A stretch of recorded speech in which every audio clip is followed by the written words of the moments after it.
Hello everybody and welcome back to another replay analysis. We've actually got a returning player this time. We're going to be going over Axyom, who last time was actually 2.8k, and he's moved up all the way to 3.2k, so hopefully some of that was at least due in part to my replay analysis of his old CM game, which was probably one of my better ones, and hopefully if he is remembering what I said last time, he's looking at the teams right now. He's kind of figuring out, when his strongest power creep is, when he's going to be strongest in the game, what he's going to want to build, how he's going to want to maybe rotate around and stuff like that. Because in the beginning of the game, that's kind of what you want to do. Like right now, you're walking towards the rune. Up until maybe you get to the rune, you're not really doing anything. So right now, he should be saying, oh, it's going to be a little bit annoying to try and gank this brood mother, or he should be saying, I have to be very aware of keeping TPs on me because they have a Bloodseeker, and if he ganks me, hopefully I can just TP out. Really, they don't have too much stun aside from the Earthshaker, so maybe he's going to be thinking about that. When he's using his ultimate, they don't really have too many ways of stopping it aside from the Earthshaker. Right now, maybe he's taking a look at his lane, saying, I need to buy sentries, stuff like that. So that's a really good thing that you want to be doing at the beginning of the game, is kind of considering what you're doing, when you're going to be doing it, and stuff like that. So he actually gets the bounty rune there. Quite nice. It looks like he's not going to be solo supporting, so we'll keep an eye on, what items he's going to buy and stuff like that. I think, really for a Witch Doctor, in this game, there's a couple items that are going to be really strong. Right off the bat, I can tell you that Ghost Scepter is going to be incredibly useful. I do want to say that, in general, Glimmer Cape is a useful item. However, with a Bloodseeker on the enemy team, using the Glimmer Cape to, save a hero or something like that isn't going to be as strong, because obviously he'll still be able to see you with that thirst. So it looks like Axiom's going over here. He's saying, the AM's alright in lane. I'm just going to pull this camp. And looks like actually changes his mind. He says, wait a minute, it's not stacked. And that's it. So there you go. He's buying sentries, alright, doing his duty as the support. And we're going to go a little bit more in depth, because before I probably told him a little bit about harassing and where he wants to position himself and stuff like that. And now I'm going to I don't think I talked about this last time. I'm going to talk about it anyways. But there's a couple goals as a support that you want to do. That you want to, get through during the laning stage. The first is you want to make sure that the enemy offlaner can't really stay in the lane that much. He's getting harassed out like he is right now. It's very dangerous for him to be positioned somewhere. So you want to be aggressive on the offlaner. The second thing is that you want to make sure that your safe laner can go 1v1 against the offlaner if the need arises, right? So if you need to gank a lane, you need to make sure that your safe lane hero is strong enough to 1v1. And the best way to do that is to ensure that the offlaner has a lot less EXP. And of course, the best way to do that is by stacking and pulling this camp. So I'm not sure if maybe the Legion was trying to use the camp or what's happening here. But he will need to stack and pull the camp, especially against a brood mother. You want to keep her levels down, just because all she really needs is her level 4 and to spawn spiderlings, maybe her ultimate, and she instantly becomes a very strong contender. They have a very, very solid lane here of the Nature's Prophet, Drow Ranger, Earthshaker. So it's going to be very tough for this offlane Jakiro, in all honesty. Mid lane shouldn't be too bad. I think it's a fairly easy gank, the Bloodseeker. If you get a cask and then a follow-up stun, he should die. So that's something to consider as well, is just maybe look to gank. But I will say, Axiom, you probably should be more aware of stacking and pulling this. If the Legion Commander is saying, hey man, I want this, you can probably just tell him off. Not actually though, don't be rude about it, but just say, I think it's more important that we deny a lot from this brood mother. And to do that, I'm going to need this pull camp. So something to keep in mind, you really want to try and keep it here, the creep wave around here for your carry. So stacking and pulling will definitely allow that to happen. If Anti-Mage snipes this courier, that would be sick, but probably not really paying too much attention. Got a nice kind of lane ward to ensure the Anti-Mage can't get ganked. So there you go. You get a nice pull. Hopefully you can get a pull through. If not, we'll kind of go over that here. Looks like you're ready to eat the tree. You are. Nice. Good job. Good job. Just waiting on a little bit more damage. Probably can pull it right now. There you go. And you should grab it. Oh, no. Only grab one. Alright, so that was a little bit late, as well as the right click of that hero. Excuse me, the right click on that last creep, killing it like a second too early, which is unfortunate. And now this is going to kind of stack up a little bit. So just another thing to be aware of. Obviously, I'm sure at the time you were thinking, oh crap, I messed that up. But, you know, just being a little bit more careful with that stuff. US West or US East, maybe. Looks like perhaps you were on the wrong server or something. But no big deal. The Broodmother does get rid of your Sentry Ward. And hers is in a pretty good position. Oh no, she doesn't actually get rid of it. She does get rid of your Observer Ward though. But you can still see her. That's good. You're going 1v1. Right when she has a point to her passive, you should just back because of that missed chance. It's pretty annoying to deal with, honestly. But you are trading pretty well, and this is important because you trading your HP for the enemy offlaner is good. It means that your safe laner is going to be a lot stronger himself. But it is pushing into the tower, which is a little bit unfortunate. She's just going to salve up. Down here, she's certainly going to go down. Bloodseeker Prophet yet again. This is going to be pretty annoying for a Legion commander in the jungle. Going to be pretty tough for her. Definitely not one of the places you want to be playing the Legion commander, but we'll start speeding it up because I think that was about all I said about the laning stage here. Realistically, yeah, you probably could have rotated around a little bit more and killed the mid, especially maybe if your offlaner comes with you. Just calling for ganks and stuff like that. You got to be careful because you can die here, and it looks like you will. So the big thing about going to save this tower is that it's only you, right? Like, maybe you're calling for TPs. I highly doubt anybody's around. You're only level 4. This Bloodseeker could, like, easily solo you. He's level 6. So you got to be very aware of what level heroes like the Bloodseeker are. And to do that, you just want to be bringing up your score screen, I guess. I don't even know what it would be called. You want to be bringing this up because it does show the level of each hero. So even if you can't see them on the map or you can't click on them, you bring this up, you say, okay, the Bloodseeker's level 6, I should be careful.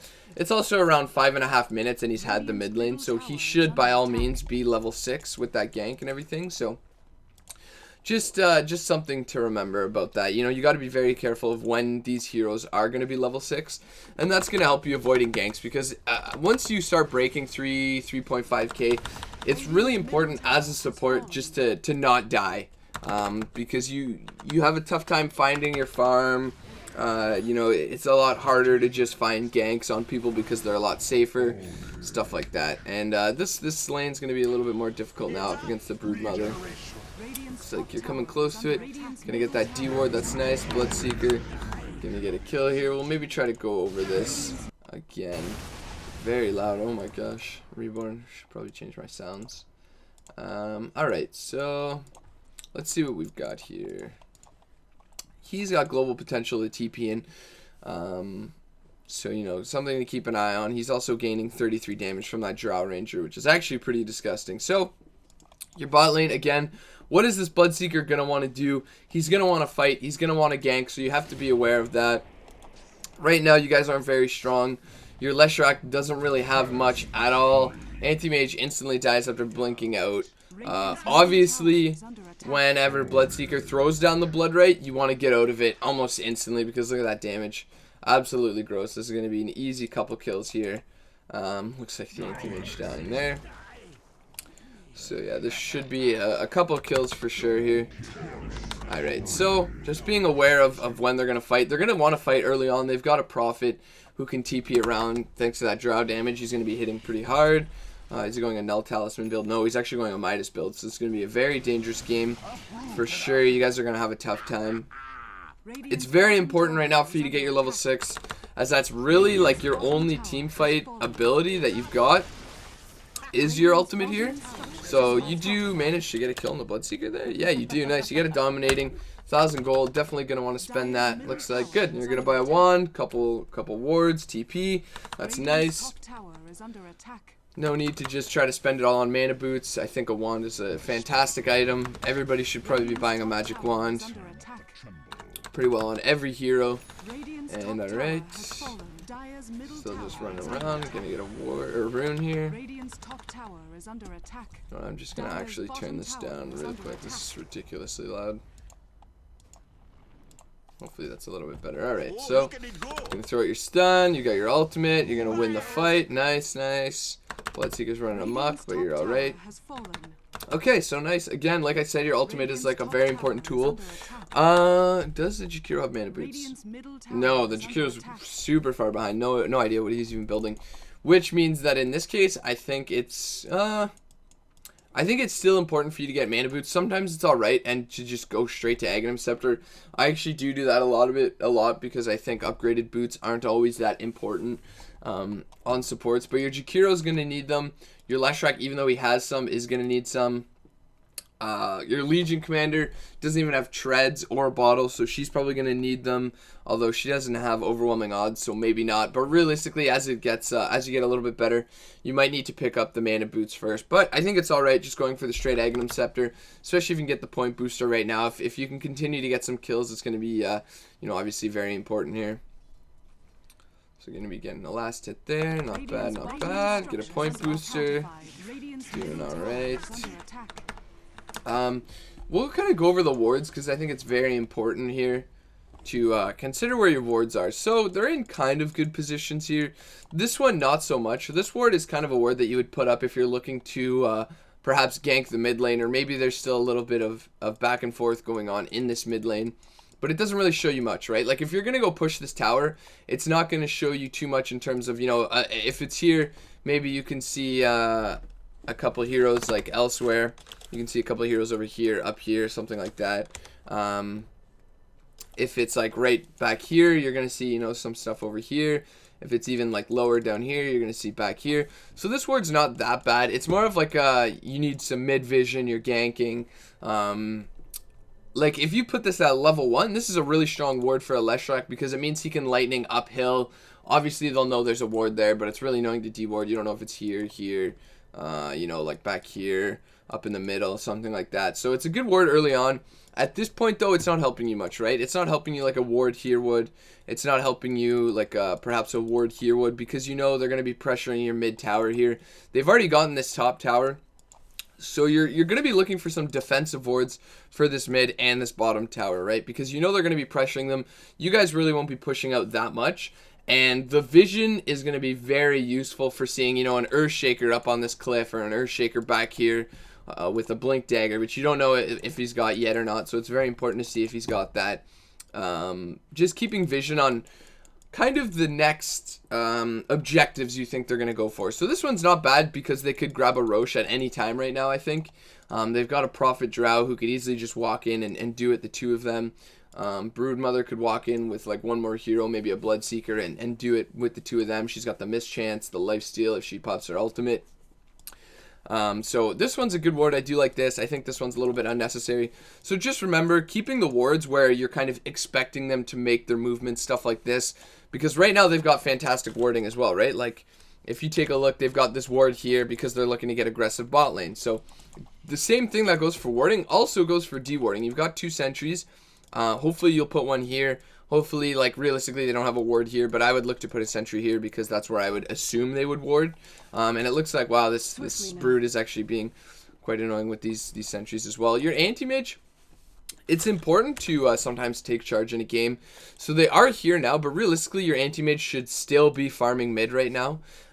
You've got this ward mid, which means you can do it fairly safely. Realistically, it's kind of hard for him to get killed. Like, if the Earthshaker's not there, the anti-mage shouldn't die. Perhaps a Drow Silence is enough to kill him. So he's got to be a little bit careful. But realistically, he should not be just waiting at this tower to farm, especially since he has a TP. So maybe telling him, being aware of where they're going to be, saying, okay, anti-mage farm mid, they're going to push bot, TP there when the fight starts. Something like that does help your team in general. It's not something about your play, but it will help you get a little bit better here. It looks like you're going for a fight, but some of the lockdown was missed, so it looks like this is going to be very tough for you guys. You got to be very careful now. Because you don't have your ultimates, right? And these heroes don't really need theirs. I mean, this Earthshaker's not even level 6, which is actually mind-boggling, but the Bloodseeker's got his ultimate. The Drow Ranger doesn't really need anything. She can just re-engage at any point in time here. So you have to be very careful. The Broodmother as well. They all just really need to right-click for them to be useful heroes. Looks like you're probably going to get caught out here. Should only take a couple right-clicks there. The Ice Path does actually just barely land. And it looks like this guy gets ruptured. They don't know where he is. A nice cask to secure another kill. A duel on top of that. So it's going good right now. You guys are doing a great job. You got to be a little bit careful. You don't really need to chase because they've got a lot of damage like that. Looks like the Draw Ranger should die. This guy as well. A nice little heal for you. Alright, so everything's going good. She's so low right now. That's actually the most annoying stuff ever. 19 HP. Alright, alright. This guy's going to get an illusion rune. Going to keep chasing this guy. He's got to be careful here. And alright, so that was actually good. They kind of messed up a bit. They weren't on, you know, they weren't really paying attention to each other and not really on the same page in terms of fighting. But you guys win that. You're getting closer and closer to the Aghanims. I think another thing when you're going for the Aghanim Scepter, the intelligence doesn't do much for you. Little bit of mana, little bit of damage. Realistically, the Ogre Club, the plus 10 strength. As a support, you're always thinking, I need things to not die, right? So the Ogre Club is going to do a lot more for you compared to, you know, just the Staff of Wizardry, which really isn't helping you much. Potentially, with a Staff of Wizardry, if you start doing bad, you can move, you know, towards a Force Staff or something like that. But if you're really worried, you can just save the 1,000 gold until you need to buy right before a death, something like that. And it looks like you're going to go down there. That was actually a lot of damage, but you trading for the Brood, I would say kind of worth it in my opinion. There we go, another kill on the Bloodseeker. So you guys are doing well, keeping up in terms of kills. They are leading 17-7, but you guys aren't falling too far behind yet. You've got your wards. Looks like you're going to place another one mid, maybe not. Looks like top on the rune. That's not bad. I do like that one. It's a little bit better, although I think what should have happened in the opposite. Yeah, so the thing is when you are going to be warding in spots that are, you know, people ward there a lot, you want to, you know, place a sentry first, right? Because if they have a ward here, they're going to see you place this observer ward, which means they're going to know it's there. If you place a sentry there, you deward theirs, and then you don't want to place your observer there because chances are they're going to come by again and deward it. So you don't want to put it there. Usually, in case you don't know, if you put a sentry like right here in the river, just like right here, you can actually deward the steps and up here, which is like probably one of the best sentry spots ever. So you want a sentry, deward first. If it is there, don't put it there. Maybe look to put your ward up here more. It kind of still gives the same. Or maybe look to put your ward up on the steps over here. Somewhere else that maybe it's not as obvious for them to deward. Again, just something to keep in mind. Usually if you're putting it in a spot, again, that they're going to be, that, you know, people tend to ward a lot, you want to throw down the sentry first. So, not a big deal here. Looks like your warding, it's not doing too bad here. You got some bot, and it looks like they're ready to fight bot. You do TP in, you've got the ultimate if you want to spend it. Looks like you do go down, you spend the ultimate, but it looks like your team should be able to clean this up here. Anti-Mage uses his ultimate early. Alright, so that was a little bit unfortunate. 3 for 1 in a tower. Brood Mother doing brood things. She's going to go down. Audio's still really loud. I got to fix that for the next one. Not too bad. You're going to find a ward there. That's fantastic. Nice little D-ward for you guys. And pretty good, pretty good. Okay, so I was just about to say, another important thing is when you've got an anti-mage, keeping, you know, the entrances of your jungle warded up. At this lower MMR, and whoa. Alright, but anyways. At a lower MMR, the anti-mage isn't going to play like he will at 4k, 5k, where he's aggressively cutting creep waves. You know, he's over here on the enemy side. He's in their jungle, reducing their farm, giving you guys, like, map vision, stuff like that. He's most likely going to be playing in his jungle a lot, which means a ward here or a ward, maybe, especially if they have this tier 1, like a lane ward here, is going to be really good for allowing him to farm safely. This one's not bad, but realistically, they're not going to enter your jungle through here or here. If they're coming up from here, you might see them, but they'll probably just walk up here, and I think at nighttime, this ward doesn't even give vision there. So just something to keep in mind. They do get a Roshan now. And it's very important to recognize when you're this far behind that it's okay to just wait in your base for them to push in and defend like that. Like, a lot of people have trouble with waiting, but it's alright. Like, you guys don't really need to be out here. You should be very careful. Oddly enough, there's no team there, but you guys do still need to be careful. You both eat a silence, and it's alright to just wait in your base, right? It's alright to wait up here where it's safe, because if you guys get wiped out here, like, that's it for you guys. That's it. You're probably going to lose racks. You probably aren't saving for your buybacks. Stuff's going on over here. You got your ultimate again. This team is, I don't know, kind of throwing it away a little bit because they should have had a perfect fight there. But looks like they're still going to clean up. And your anti-mage is where looks like he's trying to join the fight now. He's a little bit late, though. And alright. So we'll go back to your perspective here. You did die there, but it was a little bit of a team fight thing. You got a couple kills, so not bad. Certainly worth it. That was a little bit sketchy, right? So, man, this new replay thing showing when people purchase items. Whew. Thank you, Reborn. Alright, so coming up here, you guys don't really have, oh my god, you guys don't really have any vision moving into the jungle here. You've got it back here, you've got it up here, which is important, right? Because you see that there's nobody around here. You see there's a brood mid, but you don't know where the rest of the team is, right? Like, you see there's a prophet here now. You don't know where this Bloodseeker is. You don't know where this Drow Ranger is, and you guys kind of run into this fight.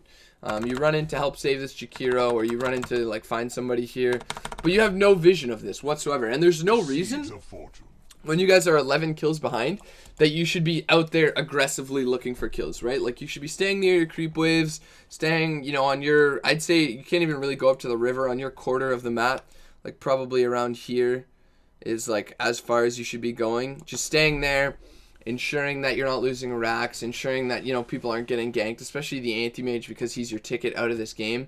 You really just want to try and delay the game enough for this anti-mage and this legion to both get like 6 slotted here, because they don't have too many strong carries late game. This anti-mage, or this drow, will get wrecked by the anti-mage. Same with the Bloodseeker. So you guys being out here isn't that great. There's 3 of you down, and it looks like they're ready to push here. And they've got a Drow Ranger and a Brood and a Prophet, so they can push ridiculously hard here. Looks like there was a kill there. That's not bad. Everything's going good. Nice. But imagine if you just waited for that and you didn't die in mid, right? How much further ahead you would be. You almost have eggs now.